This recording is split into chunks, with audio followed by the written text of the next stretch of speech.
하나님의 말씀 누가복음 19장 28절에서 36절까지입니다. 예수께서 이 말씀을 하시고 예루살렘을 향하여 앞서서 가시더라. 감람원이라 불리는 산 쪽에 있는 벳바게와 베다니에 가까이 가셨을 때에 제자 중 둘을 보내시며 이르시되 너희는 맞은편 마을로 가라. 그리로 들어가면 아직 아무도 타보지 않은 나귀 새끼가 매어 있는 것을 보리니 풀어 끌고 오라. 만일 누가 너희에게 어찌하여 푸느냐 묻거든 말하기를 주가 쓰시겠다 하라 하시매 보내심을 받은 자들이 가서 그 말씀하신 대로 만난지라. 나귀 새끼를 풀 때에 그 임자들이 이르되 어찌하여 나귀 새끼를 푸느냐 대답하되 주께서 쓰시겠다 하고 그것을 예수께로 끌고 와서 자기들의 겉옷을 나귀 새끼 위에 걸쳐 놓고 예수를 태우니 가실 때 그들이 자기의 겉옷을 길에 펴더라. 아멘. 하나님 사순절 네 번째 주일을 맞이했습니다. 이 시간 말씀 듣는 시간입니다. 말씀을 통해 큰 은혜 받게 하시고 우리의 삶이 새로워지는 복된 시간으로 역사하여 주옵소서. 예수님의 거룩하신 이름으로 기도하옵나이다. 아멘. 요즘 오미크론 때문에 참 많은 걱정들을 하시는 분들이 계십니다.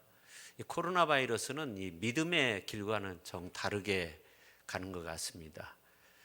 우리가 신앙생활 하려고 하면 믿어야 되고 모여야 되고 또 함께 친교도 하고 그런 일을 해야 되는데 이 코로나 바이러스는 정반대죠. 모이지 말라고 하고 흩어져라 이런 식으로 방역 체계도 그렇게 진행되고 있는 모습들을 보면서 많은 걱정을 할 수밖에 없습니다. 보이지 않는 이 바이러스가 정말 많은 어려움을 주었죠. 국가 장벽도 무너뜨리고 의학 체계도 무너뜨리고 과학도 경제도 다 무너뜨렸습니다. 근데 이 복음도 보면 과거에 많은 것들을 무너뜨렸는데 좋지 않은 것들을 좋게 만들었어요. 우리 예수님께서 그 누가복음서에 있는 말씀을 보면 맨 처음 이제 사역하시는 그 모습이 나오는데 세례 요한한테 세례를 받으시고 40일 동안 금식기도 하십니다. 그리고 이제 갈릴리 여러 회당에 다니시면서 하나님의 복음을 전하게 될 때 많은 사람들이 예수님께서 가르치시는 그 모습에 놀라게 되죠.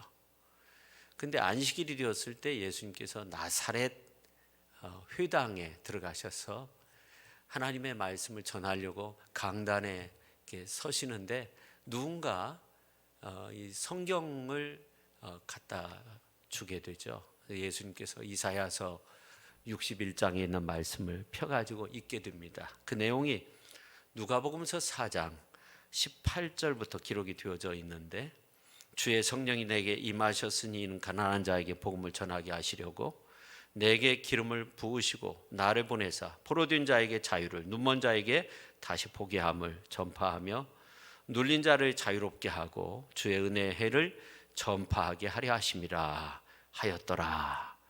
그리고 이제 그 성경을 덮으시고 많은 사람들이 예수님을 주목하실 때 그런 말씀하세요. 이 글이 오늘 너희 귀에 응하였느니라 그렇게 선포하죠. 근데 그 내용을 보면 이제 예수님께서 가난한 자를 부유하게 하고 포로된 자를 자유롭게 하고 눈먼 자를 보게 하고 눌린 자를 자유롭게 만드셨어요. 이런 내용들은 이 코로나 바이러스가 주는 모습과는 정반대의 모습 아닙니까? 그러니까 이 복음이 전파되는 곳에는 생명의 역사가 드러나게 되는 겁니다. 이 바이러스가 아무리 대단해도 우리가 가져야 하는 그 신앙은 무너뜨릴 수 없는 거죠. 이런 어려운 때 우리가 더욱더 주님을 사모해야 되고 사실은 예수 그리스도의 그 십자가밖에 없는 겁니다. 예수 그리스도의 십자가 바라보면서 예수님 한 분밖에 없다고 그렇게 고백하면서 우리가 신앙의 믿음의 길을 걸어갈 수 있어야 됩니다. 벌써 사순절 넷째 주일이 됐습니다. 벌써 그렇게 됐는데 이 독일에서 함부르크 지역 목사님들이 모여가지고 이 사순절에 우리가 금식도 하면서 좀 긍정적인 부분들을 좀 이렇게 보여주면서 신앙의 길을 걸어야 되겠다. 사람들이 모집했는데 한 70명의 사람들이 모집됐다고 해요. 그래서 이제 금식하면서 그냥 밥만 먹지 않는 것이 아니라 부정적인 생각 버리기, 스마트폰, 컴퓨터 좀 멀리하기, 내가 하나님의 자녀라는 자존감 되찾기, 또 거룩한 삶의 나를 드리기, 이러한 일들을 했다고 해요. 근데 70명의 사람들이 성령 충만함을 받아가지고 간증을 하는데 사람들에게 감동을 줘가지고 지금은 이 독일에서 가장 큰 신앙의 캠페인이 되었다고 합니다. 금식이 중요한 것이 아니라 이제 금식을 결심하면서 하나님을 바라보고자 하는 그 결단이 중요한 거죠. 그래서 우리가 문화 금식을 하자. 이 사순절에 좀 뭐라고 할까? 세상적인 거 조금 멀리하고 좀 어려워도 교회 나와서 예배도 드리고 기도 생활하면서 그렇게 믿음의 길을 걷자. 우리가 그 운동을 하고 있습니다. 주님이 걸으신 십자가의 길은 사실은 나 때문이고 내 죄악 때문입니다. 예수님이 십자가에 달려 죽으셨기 때문에 내가 구원받은 거죠. 그래서 우리는 어떻게 보면 이 비아 돌로로사 십자가의 길을 묵상하면서 함께 걷고자 하는 그런 동참의 마음도 필요해요. 비아 돌로로사에 사실은 거기에 내 구원이 있고 내 기도가 있는 거 아닙니까? 나를 사랑하신 주님의 발자취가 있는 거죠. 거기에 내 치유가 있는 거죠.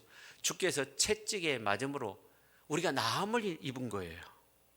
그래서 이 사순절 이 고난 주간 또 우리가 이 정말 주님의 고난의 길을 이러한 것들을 이렇게 묵상하면서 우리 자신이 믿음의 길로 바뀌어지는 은혜가 필요한 거예요. 이 사순절을 보내면서 또 앞으로 고난 주간 또 이렇게 보내면서 이 믿음의 길로 전환할 수 있어야 됩니다.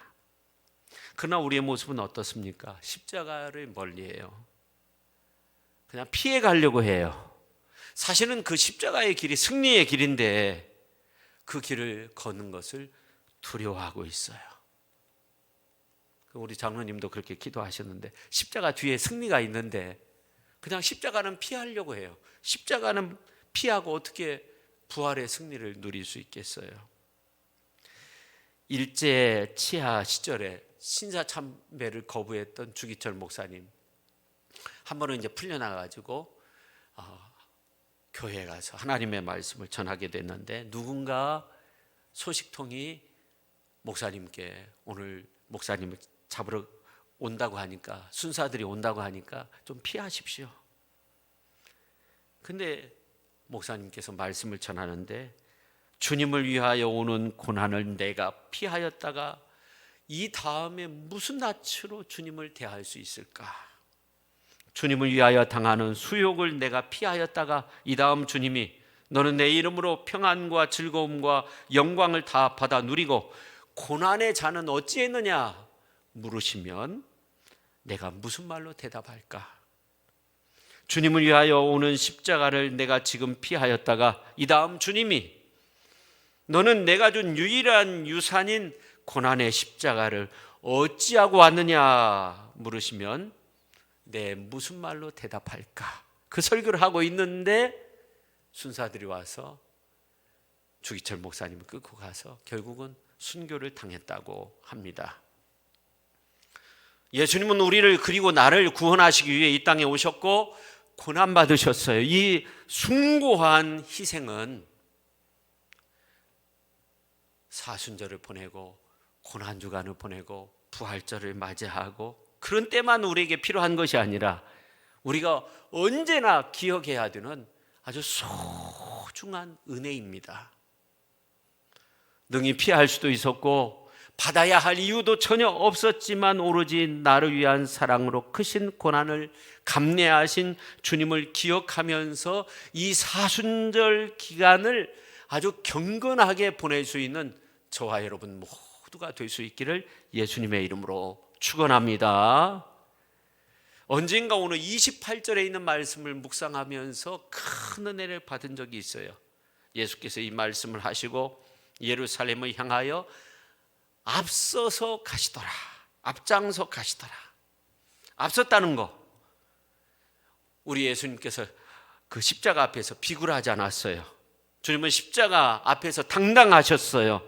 저는 우리가 이 두려움이 가득한 세상 속에서 주님처럼 이 두려움의 경계선을 깨뜨려야 된다고 생각합니다. 그러면 어떻게 이 두려움의 경계선을 깨뜨릴 수 있느냐? 우리가 주님 바라보면 되는 거예요. 앞장서신 주님 따라가면 되는 거예요. 주님처럼 용기를 가지십시오. 당당해지십시오.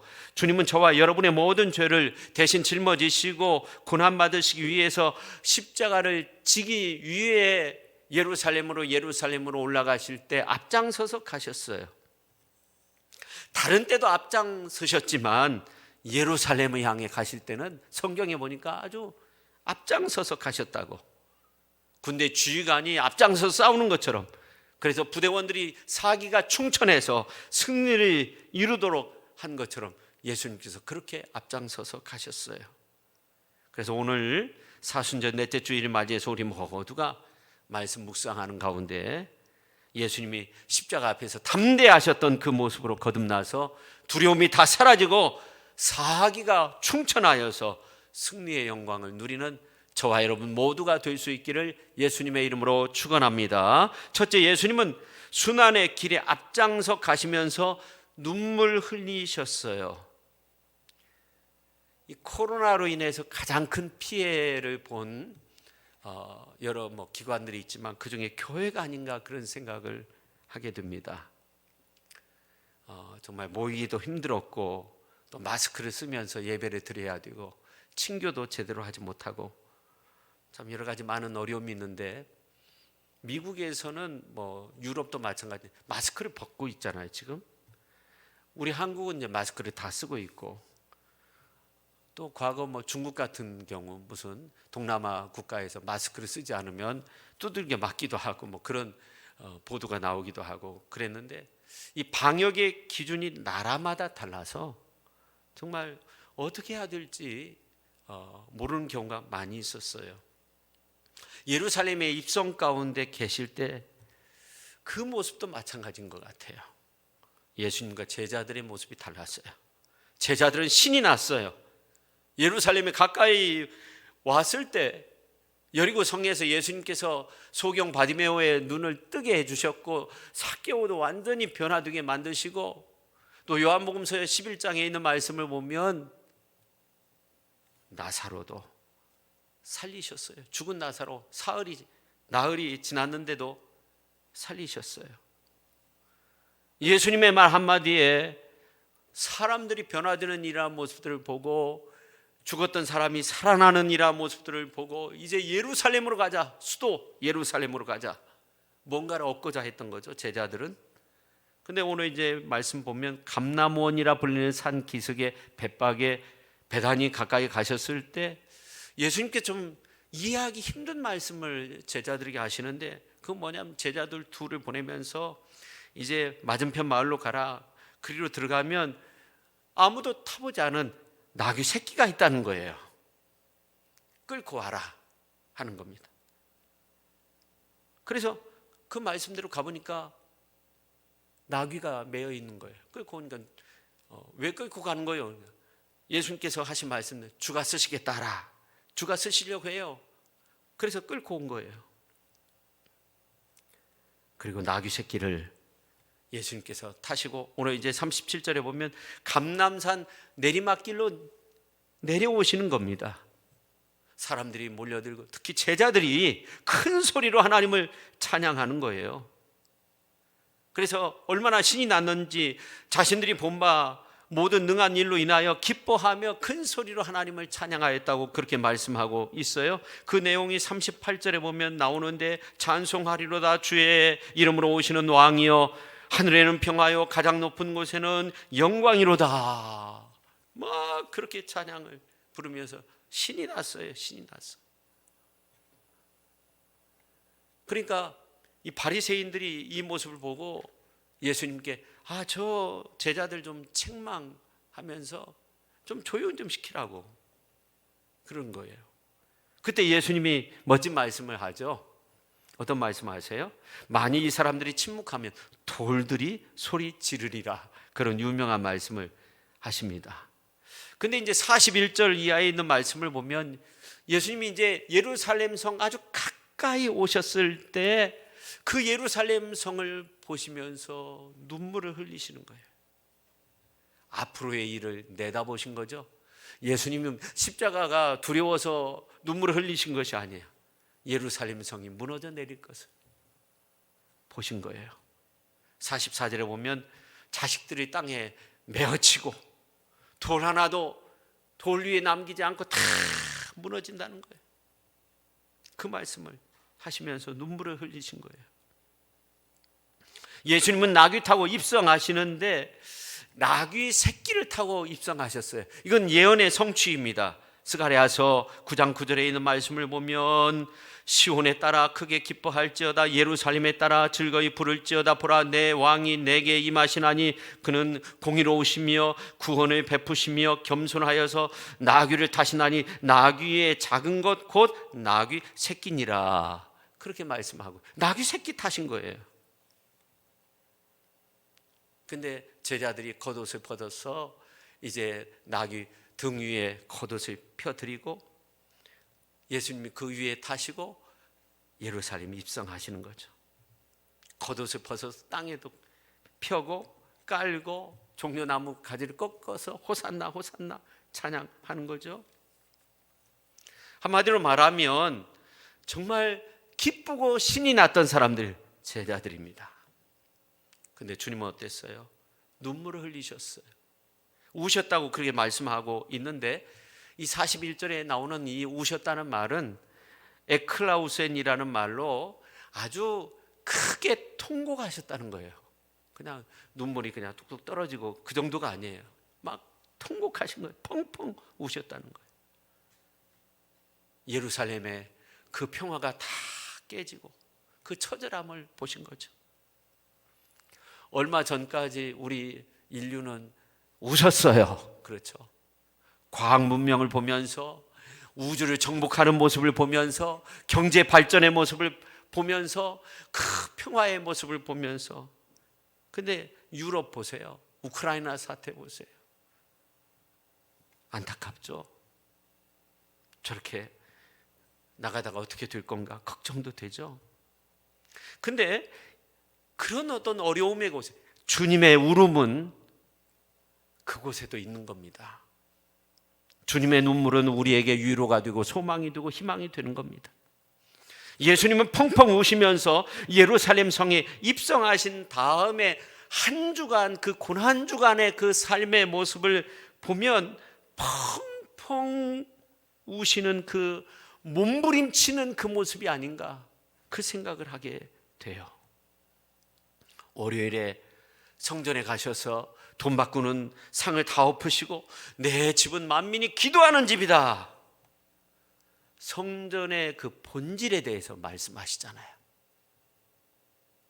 그 다음에 화요일 날 목숨 다하는 사랑에 대한 말씀을 하세요. 하나님을 사랑하되 내 마음을 다하고 목숨을 다하고 힘을 다해서 하나님을 사랑해야 된다. 그리고 내 이웃을 내 몸처럼 사랑해야 된다. 사랑의 비아돌로로사, 사랑의 십자가의 그 길을 걸으라.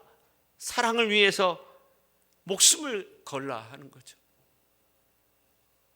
수요일에 자신의 죽음에 대해서 예견하시고 또 자신의 장례를 예비한 한 여성에 대해서 칭찬하시면서 천국을 소망하면서 살아야 된다. 그런 말씀하십니다. 목요일에 겟세마네 동산에서 막 피땀 흘리는 그런 기도를 하시면서 순종을 보여주셨어요. 내 뜻대로 마옵시고 아버지의 뜻대로 되기를 원합니다. 그렇게 기도하면서 순종의 비아 돌로로사, 순종의 십자가의 길, 그 길을 우리에게 보여주셨어요. 금요일에는 로마 병정들이 체포당합니다. 3번이나 무죄 선고를 받았지만 나중에 사형에 십자가 그 처형을 받게 되잖아요. 십자가를 지고 골고다 언덕을 오르셨어요. 십자가 상에서 이제 매달리셨어요. 오전 9시에 못 박히셨어요. 십자가 상에서 7마디의 말씀을 하셨어요.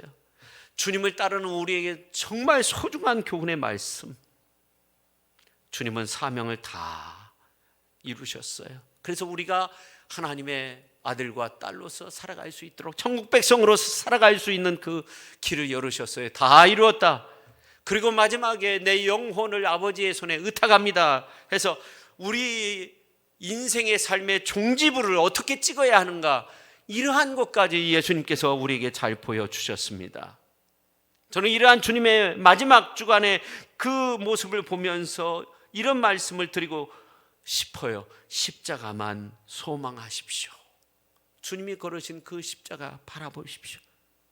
십자가의 길, 거기에 인생에, 우리 인생에 열쇠가 있다, 희망이 있고 소망이 있다는 거예요. 이렇게 예수님은 순환의 길에 앞장서서 눈물을 흘리셨고, 이것만이 아닙니다. 고난의 자리에 앞장서셨습니다. 고통의 자리에 앞장서셨습니다. 예수님께서 죽음의 자리에 앞장서셨어요. 그래서 우리가 예수님 따라가면 돼. 예수님이 다 고난의 십자가, 죽음의 십자가 다 찌셨어요. 그리고 부활하셨어요. 우리에게 생명 주셨어요. 죽음의 자리까지도 다 먼저 가셨어요. 우리는 그냥 주님을 바라보며 주님을 의지하며 믿음 안에서 그렇게 은혜 속에서 살면 되는 거예요.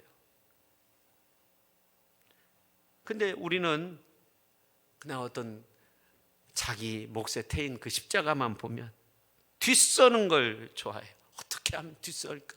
어떻게 하면 피할까? 여러분, 고린도전서 1장 18절 보니까 십자가의 도가 멸망하는 자에게는 뭐예요? 미련한 것이지만 구원을 받은 우리에게는 하나님의 능력 된다는 거예요. 하나님의 능력이 얼마나 커요. 예수의 이름의 능력이 얼마나 커요. 악한 마귀 사탄의 권세를 예수님의 이름으로 물리치는데 우리가 뒤선다는 거 좀 생각해 봐야 되죠. 앞서야 되죠. 앞서서 십자가를 지는 마음으로 그렇게 갈 때 하나님의 능력이 나타나는 거죠. 앞서서 제 십자가를 지고 내 믿음의 길을 걷고 기도하며 예배하며 인내하며 주님을 따르는 그러한 은총의 삶을 살아가는 저와 여러분 모두가 될 수 있기를 예수님의 이름으로 축원합니다. 자, 그 다음에 주님은 주님의 쓰심에 앞장서야 한다는 거예요. 우리는 주님의 쓰심에 앞장서야 한다는 겁니다. 한 농부가 나귀하고 그 다음에 강아지를 키우고 있었어요. 근데 나귀는 뼈 빠지게 일만 하는 거예요. 산에 가서 나무를 하면 나무를 다 짊어지고 이제 저녁 무렵에 돌아오는 거예요. 또 저녁이 돼서 밥 조금 먹고 이제 방아를 찢는 거예요. 방아를 돌리는 거예요. 계속적으로 일을 하는데 이 강아지는 졸졸졸 따라다니면서 애교만 부리고 저녁에 잘 때 집 주인 옆에서 그냥 두시렁거리면서 그렇게 자는데 사랑은 다 받는 것 같아요. 그래서 이 나귀가 생각할 때 저 강아지를 따라서 하면 되겠다 이렇게 생각을 해가지고 강아지가 어떻게 하는가 봤어요. 가만히 보고 그 다음 날 자신도 하기로 마음먹었어요. 그래서 주인이 가길래 이 나귀가 꼬리를 막 쳤어요. 거들떠보지도 않아요. 강아지가 막 앞발을 들고 주인에게 달려간 것처럼 이제 이 당나귀가 앞발을 들고 주인한테 가니까 주인이 깜짝 놀라서 막 쓰러지는 거예요. 강아지가 주인을 하는 것처럼 그 큰 입술로 주인을 핥으니까 그냥 놀랐어. 나중에는 이제 애교를 떠는 거예요. 당나귀가 주인 앞에서 트위스트를 치면서 막 그러다가 이제 밥상을 엎어버리니까 주인이 화가 나가지고 막 몽댕이를 갖다가 나귀를 치면서 내쫓았다는 거예요. 마구간으로 내쫓았다는 거예요. 이솝 우화에 나온 이야기인데 나귀가 강아지 될 수 없다는 거죠. 그러니까 이 짐승도 해야 할 일이 따로 있듯이 우리 믿음의 사람들도 사실은 주신 사명이 좀 다를 수 있어요. 그것도 잘 감당해.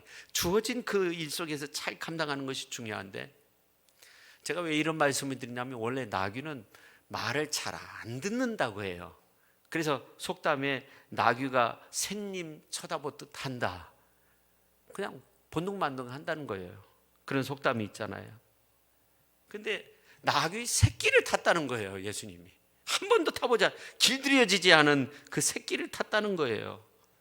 근데 오늘 이제 37절에 보니까 어린 나귀 새끼 타고 어떻게 돼요? 감람산 내리막길을 내려가셨다는 거예요. 여러분 성지순례 가보면 그 기드론 시내가까지 내려갔다가 다시 이제 예루살렘 성으로 올라가는데 감람산에서 내려가는 길이 굉장히 가팔라요. 이건 굉장히 가팔라요.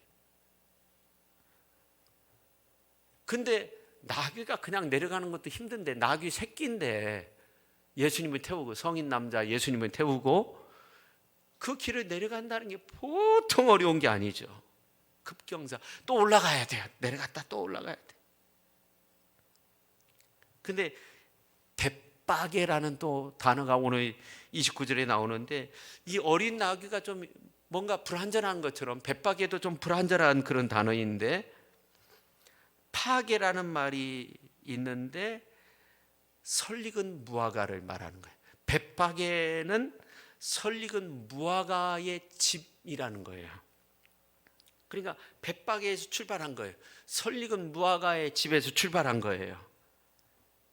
익은 무화과는 이 파게가 아니라 테나라고 해요.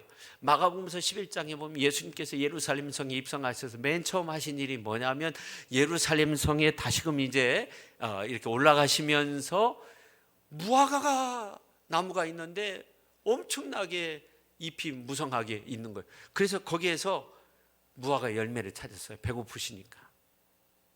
근데 그때 잘 익은 테나를 찾은 것이 아니에요. 파기를 찾았다고 그렇게 말하고 있어요. 어설픈 그 무화과를 찾았는데 열매가 없어요. 그 성경에 설명하고 있어요. 무화과 때가 아직 아니라는 거예요. 그런 말씀도 마가복음서 11장 13절에 하반절에 나와 있어요. 그러니까 주님은 이 설익은 열매라도 지금 찾고 있는 거예요. 예수님이 예루살렘 성에 입성하실 때 명마를 타고 입성하신 것이 아니에요. 어설픈 나귀 새끼 타고 입성하신 거예요. 출발도 벳바게 설익은 무화과 집에서 출발하는 거예요. 어설픈 가정에서 출발한 거예요. 그리고 월요일 날 그 어설픈 파게 그 무화과를 찾으신 거죠. 주님은 어설픈 나귀 새끼 끌고 오라고 했어요. 성도 여러분, 우리 주님은 완전한 상태를 통해서 어떤 역사를 이루시는 것이 아니에요. 어설픈 가운데서 역사하시는 거예요. 성경에 나온 기적의 역사를 보세요. 보리떡 5개, 물고기 2마리, 보리떡이에요. 어설픈 떡이에요. 그 다음에 물고기가 익툭스, 큰 물고기가 아니에요. 옵살리온, 조그만한 멸치보다 조금 큰 그런 물고기, 아주 적은 물고기예요. 떡도 보리떡이에요. 근데 기적을 행하셨어요. 그러니까 있는 그대로를 주님은 바라보고 기다리고 계신다는 거예요. 여러분, 있는 그대로 주님만 바라보고 그 순전한 마음으로 주님을 따르는 것이 중요한 거죠. 어설퍼도 주님은 우리를 사용하기를 원한다는 거예요. 여러분, 언젠가 이제 그런 말씀 들으셨나 모르겠는데 쿠모라는 그런 그 앵커, CNN 앵커 중에 세계적으로 유명세를 받은 사람인데, 이 사람이 이제 뉴욕 그 주지사의 동생이에요. 얼굴도 이렇게 좀 비슷한데 동생인데, 이 사람이 코로나에 걸린 거예요. 근데 지하에 세트장을 만들었어요. 개도 오지 않는 그 지하에 세트장을 만들었다고 하잖아요. 그 코로나 걸린 대로 그냥 콜록콜록 하면서 아무튼 거기에서 방송도 보내고 막 그러니까 세계적으로 유명한 사람이 됐어요. 주님은 어떤 상황이든지 그 자리에서 우리가 주님만을 바라보는 것을 원하십니다. 할렐루야. 지난번에 어떤 분이 그런 말을 해요. 저한테 요즘은 4명, 5명 중에 1명은 코로나 확진이 됐다는 거예요. 그러니까 아직도 코로나 확진이 안 되면 인격을 한번 의심해 봐야 된다는 거예요. 너무나 자신만 알고 뭐 사람 만나지도 않고 그런 사람 아니냐 뭐 이런 식으로. 물론 이제 누군가 이렇게 만들어낸 이야기죠. 그게 옳은 말은 아니죠. 근데 아무튼 우리가 이 어려움 속에 있어도 그래도 그 모습 그대로 순수한 그 모습으로 주님을 섬기고 주님 앞에 나오고, 정말 이 십자가가 사실은 그 순수한 모습 아닙니까? 그렇지 않습니까?